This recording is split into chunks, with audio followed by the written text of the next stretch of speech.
Sejam muito bem-vindos ao Clube do Livro da Tocando em Frente.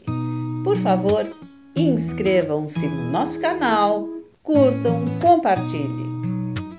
Que tal começar agora? Vamos à leitura?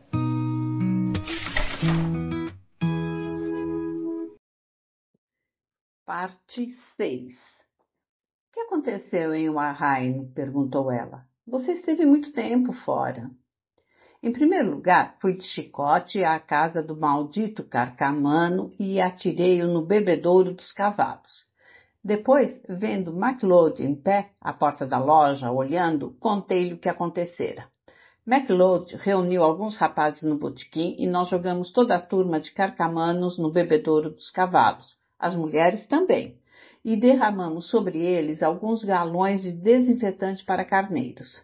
Depois fui à escola e falei com a irmã Ágata, que me jurou de pés juntos não haver notado nada, mas arrancou a carcamaninha da carteira a fim de examinar o cabelo e, naturalmente, encontrou piolhos à beça.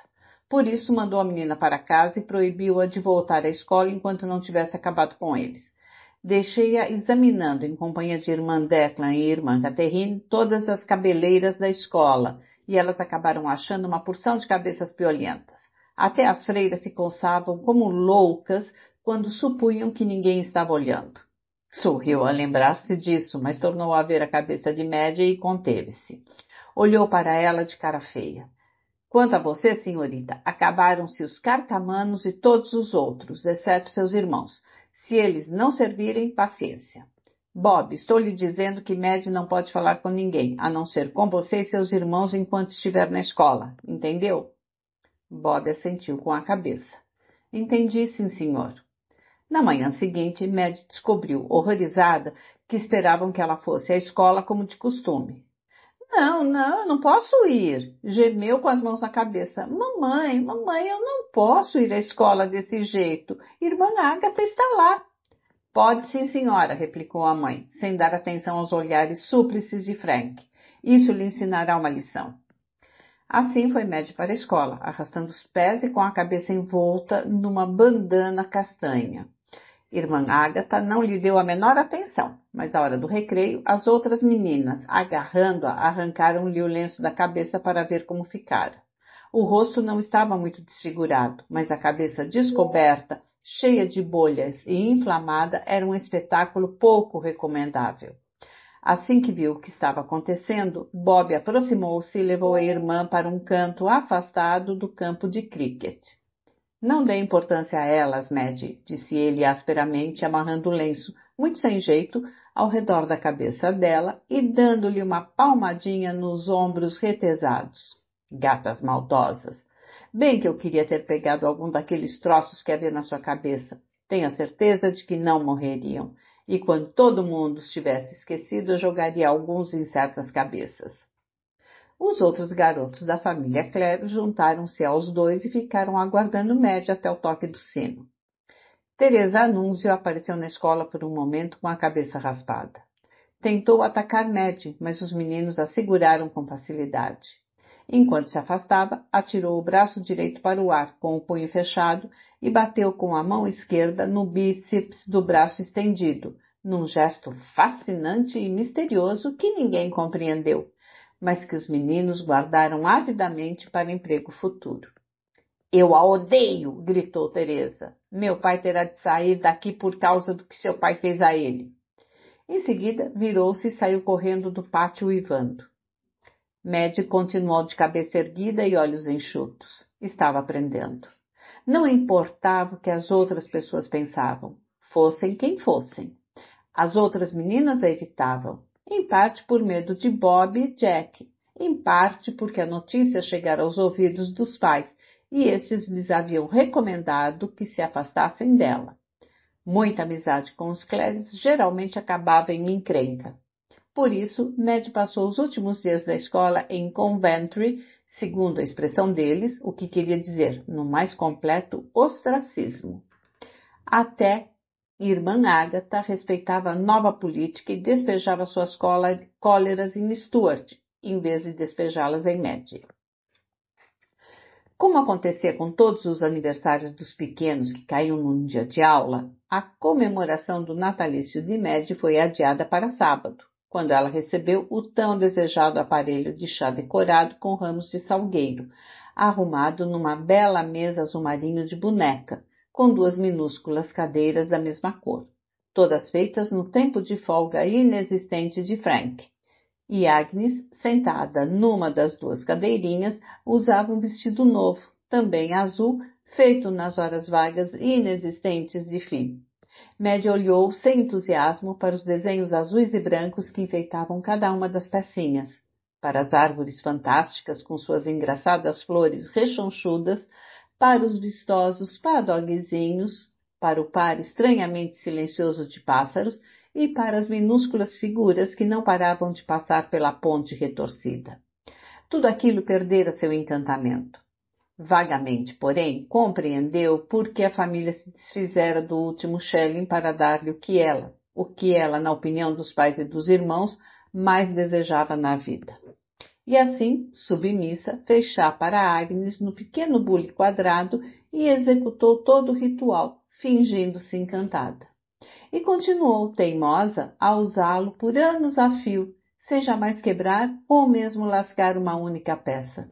A ninguém ocorreu, em momento algum, que ela detestava o aparelho de chá decorado com ramos de salgueiro, a mesa e cadeiras azuis e o vestido azul de Agnes. 2 dias antes daquele Natal de 1917, Paddy trouxe para casa seu jornal semanário e uma nova pilha de livros da biblioteca. Pela primeira vez, no entanto, o jornal teve precedência aos livros. Seus redatores tinham concebido uma ideia nova, baseada nas grandes revistas norte-americanas que de longe em longe conseguiam chegar à Nova Zelândia. Toda a seção central era uma reportagem sobre a guerra.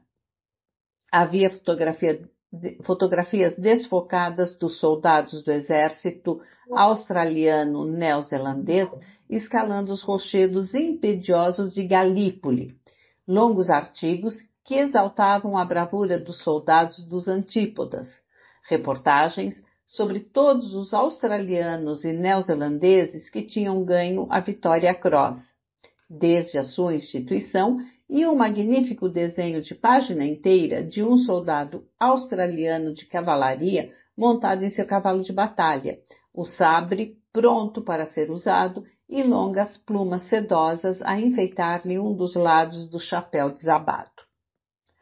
Na primeira oportunidade, Frank apoderou-se do jornal e leu a reportagem com avidez, absorvendo-lhe a prosa patrioteira ao passo que seus olhos brilhavam estranhamente.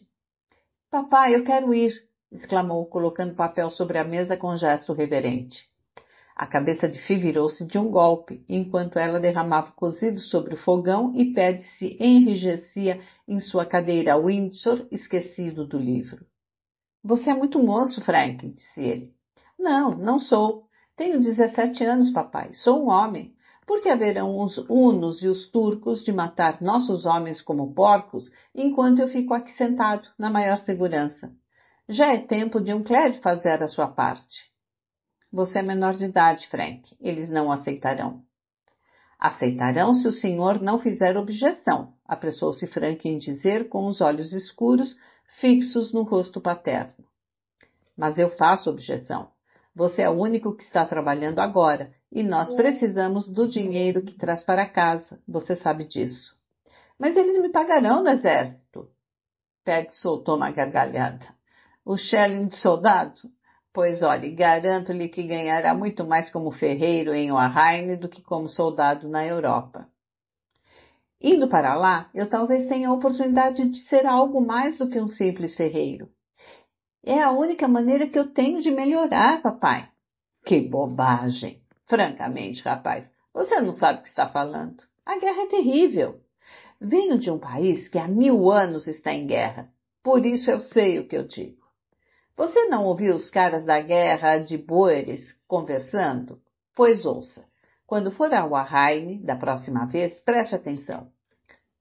E de qualquer maneira, tenho a impressão de que os malditos ingleses usam os soldados australianos e neozelandeses como carne para os canhões inimigos, colocando-os em lugares onde não querem desperdiçar seus preciosos soldados. Veja como aquele batucador de sabre, Churchill, mandou nossos homens tomarem uma coisa tão inútil quanto Galípoli. 10.000 mortos em 50.000. Isso é dizimar em dobro. E afinal, por que participaria você das guerras da mãe Inglaterra? Que foi o que ela já fez por você, além de explorar suas colônias até a última gota de sangue? Se fosse para a Inglaterra, você lá seria desprezado por ser colono. A Nova Zelândia não corre perigo nenhum, nem a Austrália. Talvez fosse um grande benefício para a mãe Inglaterra ser derrotada. Já é tempo de alguém fazer a ela o que ela tem feito à Irlanda. Olhe, juro que eu não derramaria uma única lágrima se o Kaiser entrasse marchando com suas tropas do Strand. Mas, papai, eu quero me alistar. Você pode querer o que quiser, Frank, mas não vai se alistar. Por isso é melhor esquecer a ideia. Você ainda não tem tamanho para ser soldado. Frank ruborizou-se. Seus lábios se juntaram. A estatura pequena sempre constituíra um dos seus pontos mais sensíveis. Na escola, sempre fora o menor dos garotos da classe e brigava 2 vezes mais que qualquer outra pessoa por causa disso. Ultimamente, uma dúvida terrível principiara a invadir-lhe o ser, pois aos 17 anos de idade media os mesmos 1,58 m que media aos 14. Talvez tivesse parado de crescer. Só ele conhecia os sofrimentos a que submetia o corpo e o espírito, estiramento, os exercícios e a esperança inútil. O trabalho de ferreiro, porém, dera-lhe uma força totalmente desproporcional à altura. Se Paddy tivesse escolhido de caso pensado uma profissão para alguém com o temperamento de Frank, não podia ter escolhido melhor. Aos 17 anos de idade, Frank era uma pequena estrutura de força pura, que nunca fora derrotado numa briga e cuja fama já se espalhara por toda a península de Taranaki. Sua cólera, sua frustração e seu complexo de inferioridade iam para a luta com ele. E aliados a um corpo em soberbas condições físicas, a um cérebro excelente, ao rancor e a uma vontade indômita, representavam um adversário imbatível, até para os rapazes locais de porte mais avantajado e maior força física. Quanto maiores e mais rijos fossem, tanto mais queria Frank vê-los beijar o pó. Seus pares davam uma grande volta para manter-se à distância, pois lhe conheciam a agressividade. Ultimamente, ele se afastara dos jovens na busca de desafios, e os homens do lugar ainda se lembravam do dia em que surrara Jim Collins, de modo que o transformara numa pasta, se bem que Jim Collins tivesse 22 anos de idade, medisse 1,90 m de altura e fosse capaz de erguer um cavalo com o braço esquerdo quebrado e costelas partidas. Frank continuara brigando até ver Jim Collins convertido de uma massa de carne inerte e ensanguentada a seus pés, e fora preciso empregar a força para impedi-lo de chutar o rosto indefeso. Assim que o braço sarou e as costelas se livraram das tiras de esparadrapo, Frank foi à cidade e levantou um cavalo, só para mostrar que Jim não era o único homem capaz de fazê-lo e que a proeza não dependia do tamanho. Como causa do fenômeno, Paddy conhecia muito bem a reputação de Frank e compreendia-lhe a batalha para conquistar respeito.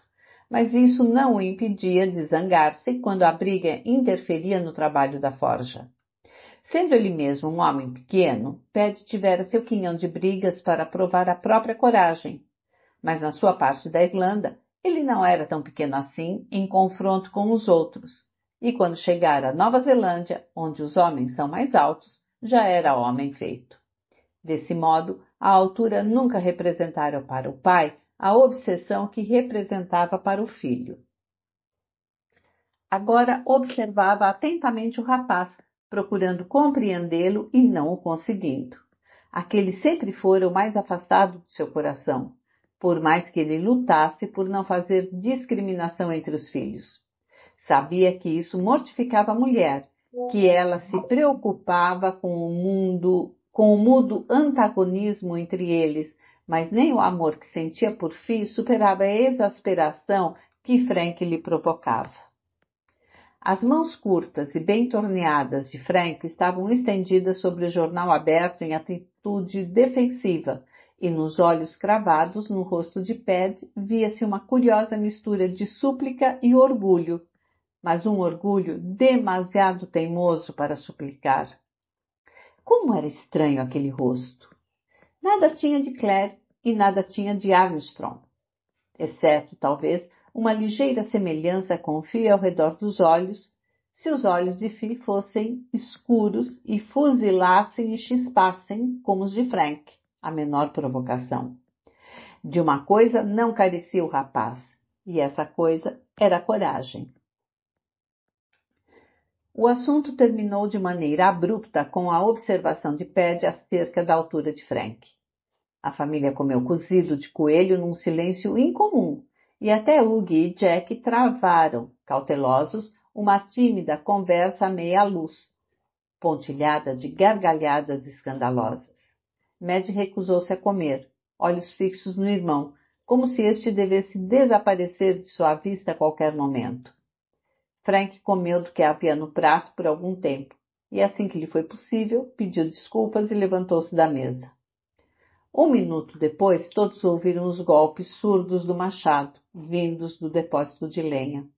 Frank atacava os troncos de madeira de lei que Ped trouxera com a intenção de guardá-los para os demorados lumes do inverno. Quando todo mundo a supunha na cama, Mad esgueirou-se para fora do quarto, pela janela, e desceu até o depósito de lenha. Era uma área importantíssima na existência cotidiana da casa. Cerca de 90 metros quadrados de chão recoberto de uma grossa camada de lascas de madeira e cascas de árvores, com grandes altas pilhas de um lado esperando para ser cortadas, e do outro paredes que se diriam mosaicos de lenha muito bem talhada, do tamanho certo para caber na fornalha do fogão. No espaço livre, 3 cepos de árvores ainda enraizados eram utilizados para rachar a lenha a alturas diferentes. Frank não estava em nenhum dos cepos. Entretinha-se em cortar um tronco maciço de eucalipto com a intenção de reduzi-lo a um tamanho que lhe permitisse colocá-lo no cepo mais baixo e mais largo. O tronco de 60 centímetros de diâmetro jazia sobre a terra, com as extremidades imobilizadas por grampos de ferro, e Frank, de pé em cima dele, dividia-o em 2 pedaços, golpeando-o entre as pernas abertas. O machado movia-se tão depressa que assobiava, e o cabo produzia um silvo separado, ao ir e vir entre as palmas escorregadias de suas mãos. E subia-lhe reluzente acima da cabeça, para descer logo depois num opaco borrão prateado, talhando um bom pedaço de madeira dura em forma de cunha, com a mesma facilidade com que cortaria um pinheiro ou uma árvore decídua. Lascas de madeira voavam em todas as direções. O suor escorria do peito e das costas nuas de Frank, e ele amarrara o lenço ao nível das sobrancelhas para que o suor não o cegasse. O trabalho naquelas condições era perigoso, pois lhe bastava calcular mal o tempo do golpe ou enganar-se na direção para ficar sem um pé. Enrolara nos pulsos os braceletes de couro destinados a absorver o suor dos braços, mas as mãos delicadas, sem luvas, seguravam com leveza o cabo do machado e brandiam-no com habilidade e precisão. Mad acocorou-se ao lado da camisa e da camiseta que ele despira e ficou a observá-lo, presa de um temor reverente. 3 machados de reserva jaziam ali perto, pois a madeira do eucalipto embotava o mais afiado dos gumes numa volta de mão. Ela pegou um deles pelo cabo e arrastou-o até colocá-lo sobre os joelhos, desejando poder rachar lenha como Frank. O instrumento era tão pesado que a menina mal conseguia levantá-lo. Os machados coloniais tinham uma lâmina só, tão afiada que até podia cortar um fio de cabelo, pois os machados de 2 lâminas eram demasiado leves para o eucalipto. A parte posterior da cabeça, com quase 3 centímetros de grossura, ainda levava lastro, e o cabo que passava através dela ficava bem preso no lugar por meio de cunhas de madeira. Se houvesse folga entre o cabo e a cabeça, esta poderia desprender-se daquele em pleno golpe e, voando pelo ar com a violência e rapidez de uma bala de canhão, matar alguém. Frank trabalhava quase instintivamente à luz cada vez mais fraca. Maddie esquivava-se das lascas com a facilidade da longa prática e esperava, paciente, que ele a visse. O tronco estava quase decepado. Frank deu meia volta, ofegando, atirou de novo o machado para o alto e começou a cortar do outro lado. Fizeram um talho profundo e estreito para não desperdiçar madeira e apressar o processo. À medida que se aproximava do centro do tronco, a cabeça do machado desaparecia completamente no interior do talho e as grandes cunhas de madeira lhe voavam cada vez mais próximas do corpo. Sem fazer caso delas, Frank cortava ainda mais depressa. O tronco partiu-se ao meio de repente e ele saltou de lado ao mesmo tempo, sentindo que a madeira se partia antes até da última mordida do machado. E enquanto o tronco se dividia em 2 pedaços, ele punha os pés no chão, sorrindo, mas não era um sorriso feliz. Ele voltou-se para apanhar outro machado e viu a irmã, pacientemente sentada, envolta em sua bela camisola abotoada de alto a baixo. Ainda lhe causava uma estranha impressão o cabelo enfeixado numa porção de anéisinhos curtos, em vez de estar arrumado nos trapos costumeiros. Mas Frank chegou à conclusão de que o estilo infantil lhe ficava bem e desejou que ele pudesse permanecer assim. Aproximando-se dela, agachou-se com o machado entre os joelhos. — Como foi que você saiu, sua malandrinha? — Trepei na janela depois que Stu pegou no sono e pulei. — Se não tomar cuidado, você acabará virando uma machonazinha. — Não faz mal. Acho melhor brincar com os meninos do que brincar sozinha. — Também acho. Ele sentou-se com as costas apoiadas num tronco e, com uma expressão de cansaço, virou a cabeça para ela. — O que aconteceu, Maddie? — Frank, você não vai mesmo embora, vai. Ela pôs as mãos com as unhas estropiadas na coxa dele e ergueu os olhos, ansiosa, para o irmão, com a boca aberta porque o nariz, entupido de lágrimas contra as quais lutava, não a deixava respirar direito. — Pode ser que sim, Maddie, respondeu ele com brandura. — Oh, Frank, não pode. Mamãe e eu precisamos de você. Francamente, não sei o que faremos sem você. Ele sorriu, apesar do seu sofrimento, ouvindo-a imitar inconscientemente o modo de falar de filho.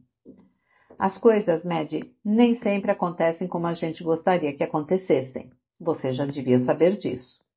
Nós, os Clares, fomos ensinados a trabalhar juntos pelo bem de todos e a nunca pensar em nós mesmos primeiro. Mas não concordo com isso. Acho que deveríamos poder pensar primeiro em nós. Quero ir embora porque tenho 17 anos e já é hora de eu dar um jeito na vida. Mas papai diz que não, que sou necessário em casa pelo bem da família em geral. E porque ainda não fiz 21 anos, tenho de fazer o que papai diz. Maddie assentiu vigorosamente com a cabeça, tentando desenredar os fios da explicação de Frank. Bem, Maddie, pensei muito em tudo isso e está decidido. Vou-me embora e pronto. Sei que você e mamãe terão saudade de mim, mas Bob está crescendo depressa e papai e os meninos não sentirão minha falta. É só o dinheiro que trago para casa que interessa a papai. Você não gosta mais de nós, Frank? Ele voltou-se para estreitá-la nos braços, abraçando-a e acariciando-a com um prazer torturado, feito em sua maior parte de mágoa, sofrimento e angústia. Oh, Maddie, eu gosto de você e de mamãe mais do que todos os outros juntos. Meu Deus, por que você não é um pouquinho mais velha para podermos conversar? Não, talvez seja melhor assim. Você tão pequenininha, talvez seja melhor. Ele largou-a de súbito, lutando por recobrar o domínio de si mesmo, rolando de um lado para o outro, a cabeça encostada ao tronco, enquanto a garganta e a boca trabalhavam. Depois olhou para ela. Quando você for mais velha, Maddie, você compreenderá melhor. Por favor, Frank, não vá embora, repetiu a menina. E ele riu, e seu riso era quase um soluço.